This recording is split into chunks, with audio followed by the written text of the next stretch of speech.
Back to another video of my channel. तो आज हम वो हमारा नया चैप्टर स्टार्ट करने जा रहे हैं जिसका नाम है आउटकम ऑफ डेमोक्रेसी। तो पिछली वाली वीडियो में आपने देखा होगा कि हमने हमारा चैप्टर 6 और चैप्टर 2 यानी कि चैप्टर 6 जियोग्राफी मैन्युफैक्चरिंग इंडस्ट्री और chapter 2 sector of Indian economy दोनों हमने ख़त्म कर दिया था। ठीक है, ये हमने किया था, दोनों चैप्टर हमने ख़त्म कर दिए थे। ये हमारा नया चैप्टर चालू होने वाला सिविक्स का आउटकम्स ऑफ डेमोक्रेसी चैप्टर 7। ठीक है, आगे बढ़ते हैं, हमारे चैप्टर शुरू करते हैं। सबसे पहले हमारा टॉपिक है how do we assess democracy outcomes. ठीक है, हमको यहाँ पे ये पूछा है कि how do we assess democracy outcomes. रुको मैं ऊपर चलता हूँ। How do we assess democracy outcome, इसका मतलब क्या है। हम लोग को थोड़ा बाहर जाके पढ़ते हैं, इधर मज़ा नहीं आती। ठीक है, अभी ये अच्छा है, हाँ थोड़ा ब्लर दिखता है तो उससे अच्छा कि यहाँ पे ऐसे ही पढ़ लिया जाए। एक मिनट मैं इसको कुछ करता हूँ। ठीक है, जो हमारा ये टॉपिक हम स्टडी कर रहे हैं how do assess democracy outcomes. Assess का मतलब क्या होता है, मानना। कि हाउ डू वी असेस यानी कि हम कैसे मान ले, हम कैसे माने डेमोक्रेसी आउटकम्स को, डेमोक्रेसी के आउटकम्स को। तो जगह हमको यहाँ पे क्या दिया है, पहले डेमोक्रेसी बेटर बिकॉज इट, देखो हमको कुछ ऐसे दिया है, हमको एक ऐसा मतलब बेनिफिट तो नहीं, एक एडवांटेज दिए डेमोक्रेसी के, और एडवांटेज भी बोल सकते हो या फिर उसके मतलब क्या क्या फैक्टर्स है डेमोक्रेसी के, कैसे बेटर है डेमोक्रेसी अपने इंडिया वर्ल्ड। ठीक है, ये हमको बोला है कि डेमोक्रेसी बेटर क्यों है, इसका हमको एक रीज़न दिया है। तो हम पढ़ते हैं, यहाँ पे कोई पॉइंट दिख रहे हैं ना रेड कलर के, वो हम पढ़ते हैं। Democracy promotes equality among citizen. अभी इक्वालिटी आपको पता है, देखो इक्वालिटी अमंग सिटीजन का मतलब है वो बनाए रखती है सारे सिटीजन्स को एक साथ। इक्वालिटी यानी कि एक साथ टूगेदर, एक साथ उनकी क्या बोलते हैं, एक साथ उनको बनाए रखती है। देखो बहुत सारी डेमोक्रेसी होती है, कैसे वो सारे लोगों को तोड़ती है, मतलब तोड़ती कि इंसान मारती नहीं है तोड़ती है, यानी कि उनको है ना तोड़ती की इंसान को बोलूँ कि उनको एक साथ जोड़ती नहीं, एक साथ रखती नहीं है, एक दूसरे के खिलाफ नफरत पैदा करती है। वैसे एक डेमोक्रेसी होती है, और एक डेमोक्रेसी मतलब वैसे एक डेमोक्रेसी नहीं होती है। ऐसा बोल रहा हूँ कि इक्वालिटी का मतलब होता है एक साथ जोड़ना, एक साथ उनको बनाए रखती है। ठीक है, ये हम एक डेमोक्रेसी का हमको रीजन बताया है। उसके बाद enhances the dignity of individual. भाई डिग्निटी क्या है का मतलब है कि सबको मतलब सबकी डिमांड वो सुनती है। ठीक है, एक एक इंडिविजुअल की डिमांड सुनती है। ठीक है, ये है। उसके बाद है improve the quality of decision making. अभी ऐसे ऐसे मतलब डिसीजन बनाती है जो उसकी कंट्री के लिए बहुत हेल्पफुल हो, सब लोग मतलब सारे पीपल उससे, जो कंट्री के रहने वाले पीपल उससे सेटिस्फाइड हो, वैसे वैसे वो डिसीजन बनाती है, ये बोला है हमको। उसके बाद है provides a method to resolve conflicts. Conflicts का मतलब आपको पता है झगड़े।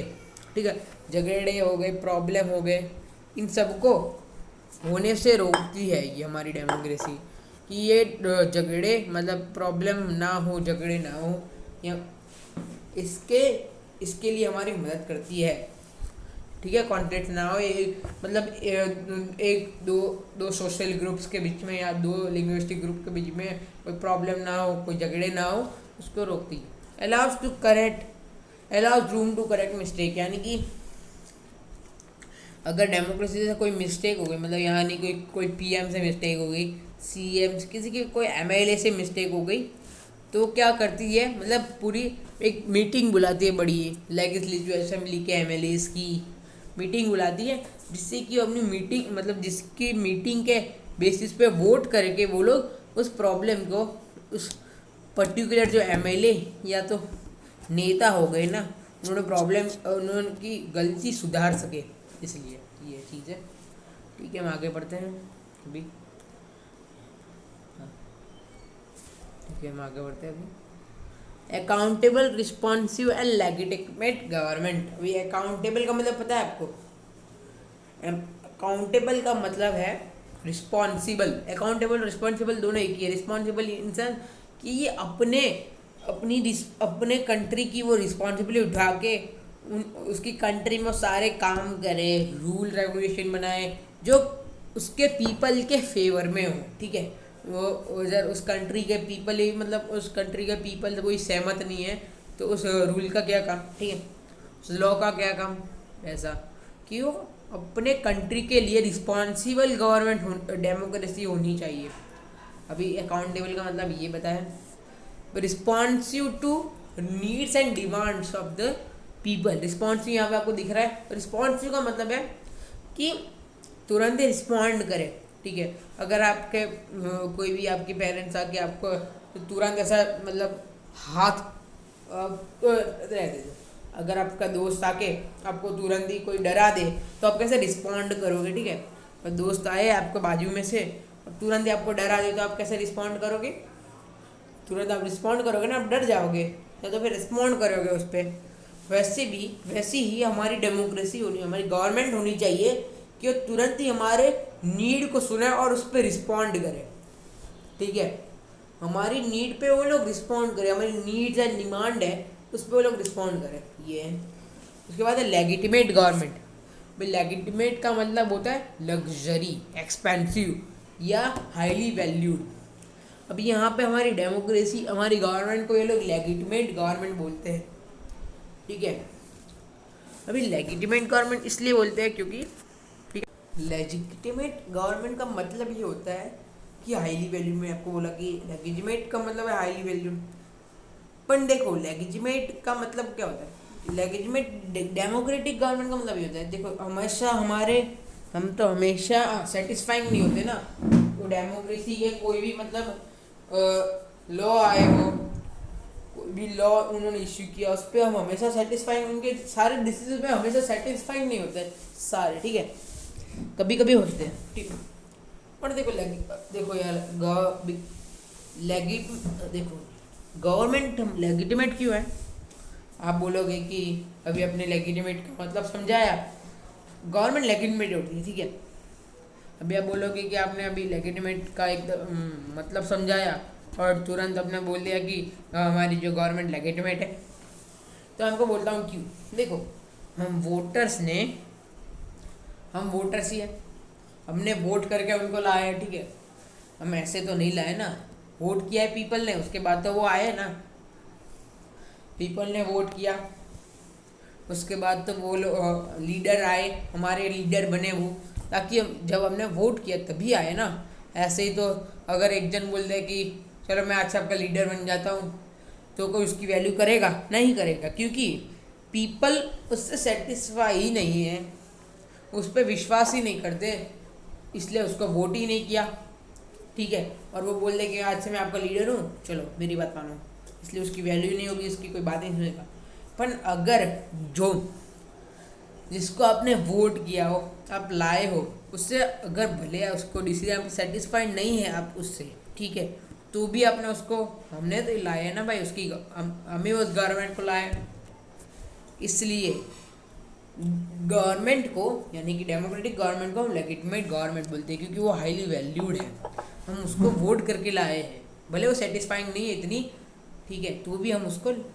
डिक्टेटरशिप आपको बोलो कि dictatorship is the best then democracy, क्योंकि डिक्टेटरशिप होती है ना किसी भी देश में, डिक्टेटरशिप क्यों बेस्ट है पता है, क्योंकि वहाँ पे आर्मी का रूल चल रहा है, और आर्मी का रूल जहाँ पे चलता है वो बेस्ट है, उसके डिसीजन बेस्ट होते हैं। डेमोक्रेसी कितने डिसीजन बेस्ट नहीं होते, इससे मुझे कोई सेटिस्फाई नहीं होता है इतनी ज़्यादा, ना हम अपने डिक्टेटरशिप से होते। वैसे कोई बात नहीं, डेमोक्रेसी तो उस पर चलते हैं, बहुत अच्छी है, ठीक है। हमको ये यहाँ पर पूरे पैराग्राफ में हमको ये बोला है, ठीक है, मैंने आपको ये पूरा पैराग्राफ समझा दिया है, कोई इतना बड़ा था भी नहीं, ये इतना बड़ा आपको दिख रहा है पर उसमें कुछ है नहीं अंदर। मैंने आपको समझा main accountable responsible legitimate government का मतलब क्या है, क्या, ठीक है। इकोनॉमिक ग्रोथ एंड डेवलपमेंट के बारे में हमको पता है, वो पढ़ते हैं। इकोनॉमिक ग्रोथ एंड डेवलपमेंट यानी कि हम पढ़ते हैं इकोनॉमिक ग्रोथ एंड डेवलपमेंट का क्या मतलब है कि अपने डेमोक्रेसी के आने के बाद कितना इकोनॉमिक ग्रोथ हुआ अपनी कंट्री का और कितना डेवलपमेंट हुआ, यही है। ओवरऑल कितना हुआ है वो डिक्रीज हुआ है कि बढ़ा है वो बोला है, यानी कि कितना मतलब ग्रोथ हुआ है डेमोक्रेसी के पहले कितना ग्रोथ था, डेमोक्रेसी आने के बाद कितना ग्रोथ हुआ, ये हमको यहाँ पे बोला है पढ़ने के। ठीक है, अभी यहाँ पे हमको क्या यहाँ पे क्या दिया है 1950 एंड 19 यहाँ पे if you all consider democracy and dictatorship and all dictates from the 50 years between 1950 and 2000 dictates a slightly higher rate of economic growth। मैंने आपको यही बोला कि डिक्टेटरशिप डेमोक्रेसी से ज़्यादा है, अच्छी है और बेहतर है। यहाँ पे क्या लिखा है, मैंने तो ऐसे आपको बोल दिया था, मैंने यहाँ पे पढ़ा नहीं था क्योंकि मेरे को पता है कि डिक्टेटरशिप अच्छी है। यहाँ पे यही चीज़ लिखा है कि डिक्टेटरशिप के आने के वजह से जो कंट्री की इकोनॉमिक ग्रोथ थी उसका रेट बहुत हाई हुआ। ठीक है, ये हमको चीज़ बोली है, इसलिए कि इकोनॉमिक ग्रोथ जरूरी है कोई भी कंट्री के लिए, का डेवलपमेंट जरूरी है, उसके लिए उसकी गवर्नमेंट बेस्ट होनी चाहिए। अगर उसके डिसीजन ही मतलब अच्छे नहीं होंगे, उसके डिसीजन बेस्ट होंगे ना, तब भी हमारी कंट्री की ग्रोथ होगी। अगर वो हेल्थ केयर फैसिलिटी, जॉब की फैसिलिटी बहुत बकवास यानी कि बहुत अच्छी नहीं रखेगा ना, तो फिर तो यार मतलब ना ही कोई पीपल काम कर पाएंगे, ना ही कोई अपनी हेल्थ अच्छी करवा पाएगा।